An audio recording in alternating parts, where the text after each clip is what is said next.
Acontece nos estúdios da Metrópole FM, youtube.com/portal Metro 1.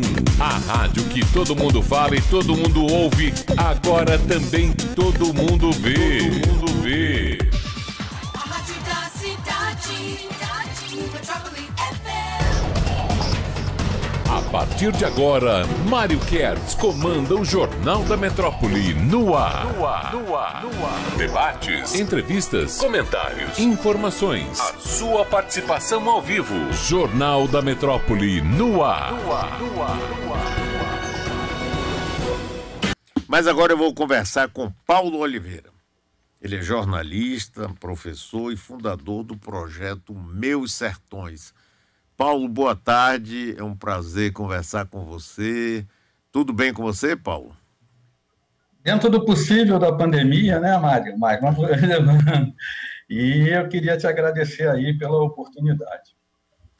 Paulo, eu fiquei muito curioso com esse projeto Meus Sertões. Você podia explicar para a gente aí, Paulo?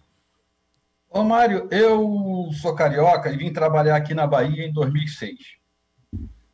Trabalhava numa empresa até 2010, quando saí eu fui conhecer Canudos, que eu lia muito sobre Canudos e queria conhecer o local, onde desenrolou a batalha, e aí minha ideia era fazer um projeto sobre Canudos, que na época ia completar 120 anos do fim da guerra. Só que eu fui de ônibus, no meio do caminho eu vi a Caatinga Verde, água, boi gordo, não vi nada da miséria que a minha cultura do Sudeste imaginava, né, ou representava, ou seja, chão rachado, miséria, pobreza, desgraça, um monte de coisa.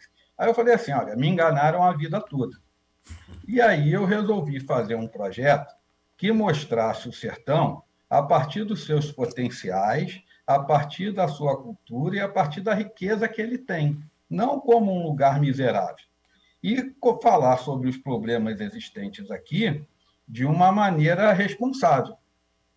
Por exemplo, com relação à seca, eu estou acostumado a ver matérias no jornal em que todo grande período de seca morre 1 milhão de bois. Eu falei assim, cadê esses bois que eu nunca vi? Eu estou andando já há uns 4 anos pelo sertão. Nunca vi tanta carcaça de boi morto. Na verdade, eu vi duas carcaças e não sabia do que ele morreu. Podia ser de sede, podia ser de doença, podia ser atropelado. E aí eu comecei assim, então a gente tem que fazer a matéria de uma maneira diferente. Vamos até as fazendas, aos lugares onde tem criações e agricultura. E aí eu escolhi uma região bastante seca da Bahia, por exemplo, e ia bater de fazenda em fazenda com algumas informações e saber o que as pessoas faziam para enfrentar a seca. Aí eu vi que tinham trocado bois por bodes, que bebiam menos água, vi que tinha cisternas, vi que tinha tecnologia. Em Riachão do Jacuípe, um agricultor chamado Abel Manto, numa área de 10 hectares, tinha até árvores frutíferas. Aí eu falei assim, eu não vou mostrar a miséria, eu vou mostrar o problema e buscar as soluções para mostrar como o que pode ser seguido. E fui nessa tocada, também falando sobre personagens, histórias, pessoas esquecidas lá no sertão com histórias fabulosas, como o último guarda de quarteirão, ele não tinha sido demitido, então ainda na carteira dele constava ele como guarda de quarteirão há 60 anos, morreu ano passado ele, e era uma figura super respeitada em Itatim. E aí eu falei assim, poxa, olha quanta história tem. E a gente está acostumado a ver publicação de releases, porque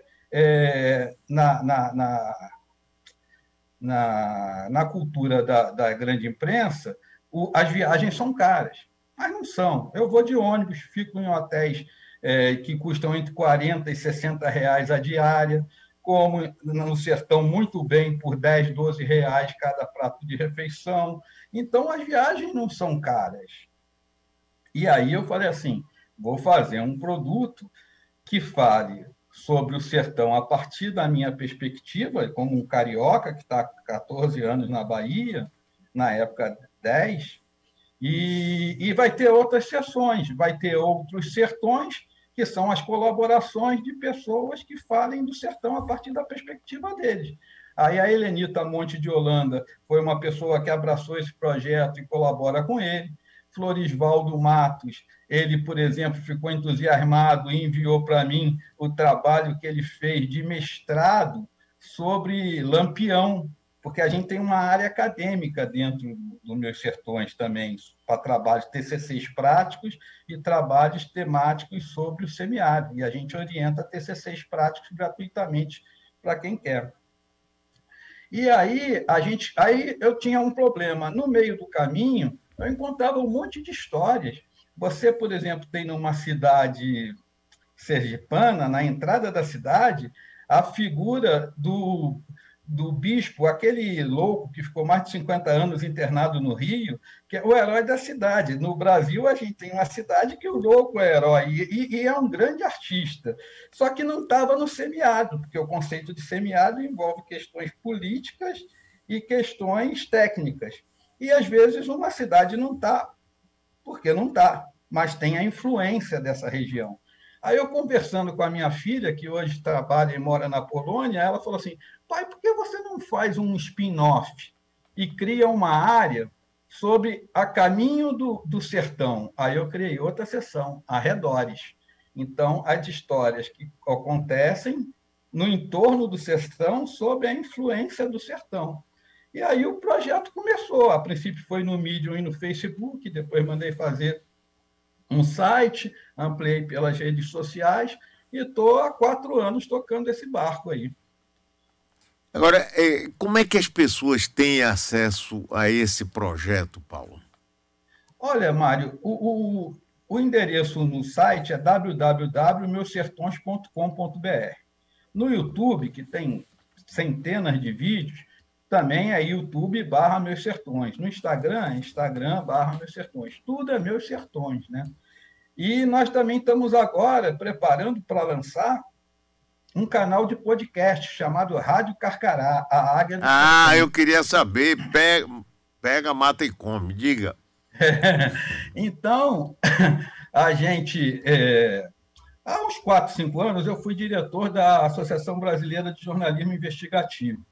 E eu fui fazer uma palestra lá sobre projetos independentes de jornalismo. E um estudante virou para mim e falou assim: tio, olha só, eu não leio mais nada escrito, eu só leio o que se mexe. Rapaz, aquilo me deixou bolado. Eu fui um jornalista formado de texto, né? E ele me dizia assim: eu só leio, na verdade, eu só vejo vídeo, né? Só vejo que tem movimento, só vejo figuras. E aí eu falei assim: cara, eu tenho que aprender outras coisas. Aí primeiro fiz um curso de fotografia para melhorar a qualidade das fotos do site, depois fui aprender, fiz um curso de Premiere CC para editar vídeos, e aí com 55 anos eu voltei a aprender um monte de coisa, né? E aí eu tenho visto esse movimento magnífico dos podcasts, né? Que hoje no Brasil a gente tem centenas deles, talvez chegue a milhar. E eu falei assim: rapaz, eu sempre quis fazer desde 2016, mas não tive oportunidade. Aí eu fui fazer uma oficina com o Rodrigo Alves, que é o jornalista responsável por o podcast Vida de Jornalista, que conta os bastidores do trabalho jornalístico. E estou aprendendo muita coisa. Aí eu falei assim: poxa, essa é uma linguagem que se aproxima muito do jovem. Eu, quando era criança, eu via na Rádio Nacional, porque eu sou carioca, eu via na Rádio Nacional aquele teatro de mistério, um inspetor, um incrível. E eu falava assim: caramba! E eu descobri que que tinha isso na internet, como arquivo, e eu passei já há algum tempo a dormir ouvindo essas coisas, como eu fazia quando era adolescente, né? Falei: olha que linguagem do rádio revisitada, com mais recursos de sonoplastia, com trilhas sonoras mais elaboradas, olha que coisa fabulosa. Aí eu falei assim: por que não levar isso para os Meus Sertões? Tanto para contar histórias e séries sobre personagens, quanto para falar sobre temas importantes, como a questão da água, como a questão das comunidades tradicionais que estão sendo atingidas por várias coisas, né? Por vários empreendimentos. Então, a gente pode falar de um mundo fantástico, fazer séries, fazer programas. E aí a gente começou a fazer. E aí eu falei, qual é o melhor nome para isso? O logotipo do Meus Sertões é um umbuzeiro estilizado e um carcará. Aí eu falei assim, então vamos seguir e continuar com essa linha, né? Então vamos botar a Rádio Carcará, o podcast do Meus Sertões, a Águia do Sertão, pela coragem, pela independência, por uma série de coisas, né? E aí a gente está planejando lançar ele em março, porque já estamos fazendo um trabalho técnico, né, interno. Ô, Paulo, rapaz, eu estou encantado com isso. Eu entrei aqui no site Meus Sertões, é fantástico isso aqui. Tem aqui os rostos por trás do projeto. Paulo Oliveira, criador. Gabriela Costa, diretora. Helenita de Holanda, médica, que sempre participa aqui com a gente. Angelina Nunes, diretora. Natália Silva, colaboradora. Depois você tem várias coisas aqui, por exemplo, histórias compartilhadas, sonhos e feitiços, tudo de Helenita, que mata protegida, pagando pecados. Rapaz, isso é de uma riqueza, Paulo, fantástica, rapaz, fantástica. Eu estou entusiasmado com isso aqui.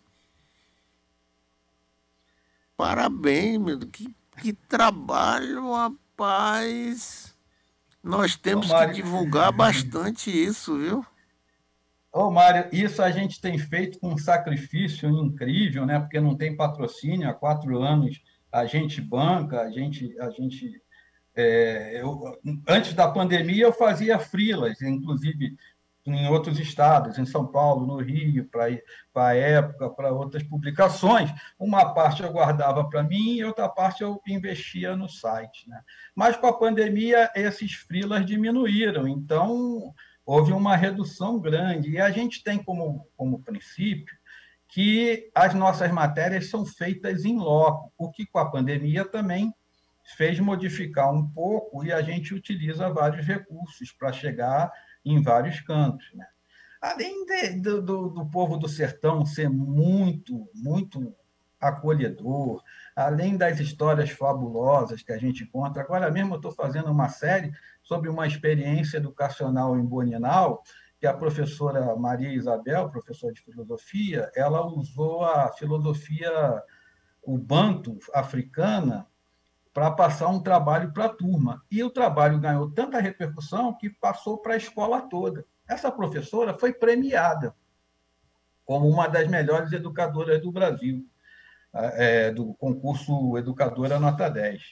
E aí, todo mundo fez matéria com ela. Eu liguei para ela, conversei com ela, e falei assim, olha, Isabel, todo mundo falou de você, eu quero falar dos teus alunos.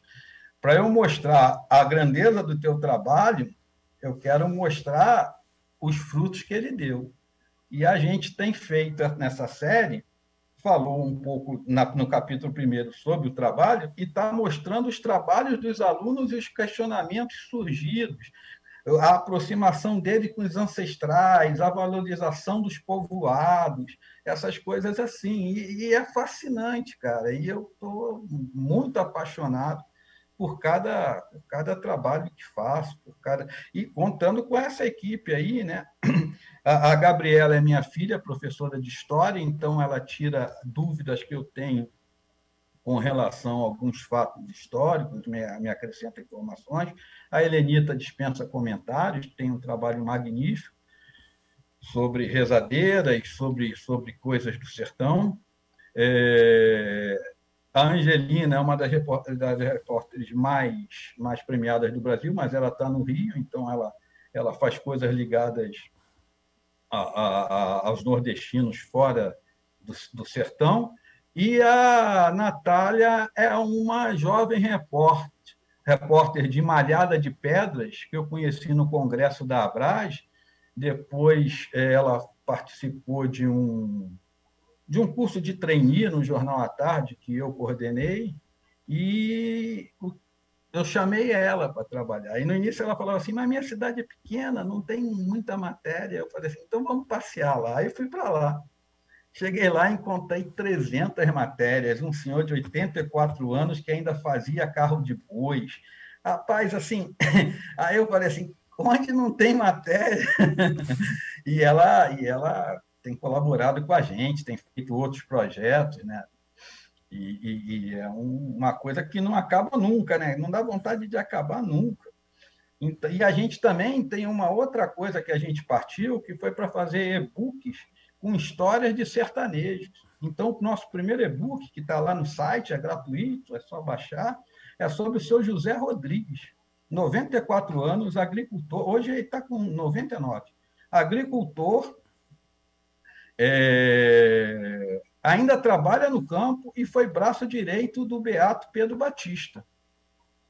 E aí a gente conta a história dele e as histórias que ele ouvia dos beatos, dos pais deles, que mostram como é o sincretismo, a religião popular na Bahia, no Nordeste, o beatismo, um movimento importantíssimo do catolicismo popular. E a gente também vai colocando coisas de trabalhos acadêmicos, entrevistando professores, como Enaura Quixabeira, a alagoana, uma das maiores especialistas em beatismo, e aí vai juntando as coisas, vai montando o quebra-cabeça. Rapaz, olha, eu vou te dizer, viu? Eu queria, Paulo, oferecer a você um espaço aqui para você divulgar esse projeto e buscar uma forma de divulgando ele, buscar patrocínios ou outras pessoas que queiram colaborar. Eu queria, depois eu vou pedir aqui o pessoal da produção para conversar com você, mas eu queria deixar no ar já essa oferta, esse pedido, na realidade, né, de você, com a frequência que você achar que seja útil para você e para esse projeto que eu já de saída aqui, estou apaixonado por ele, usar aqui o nosso espaço para a gente divulgar isso, inclusive no horário de 8 às 9 da manhã, que é a hora que nós estamos ligados com todo o interior da Bahia, que eu acho que seria muito interessante isso, viu, Paulo?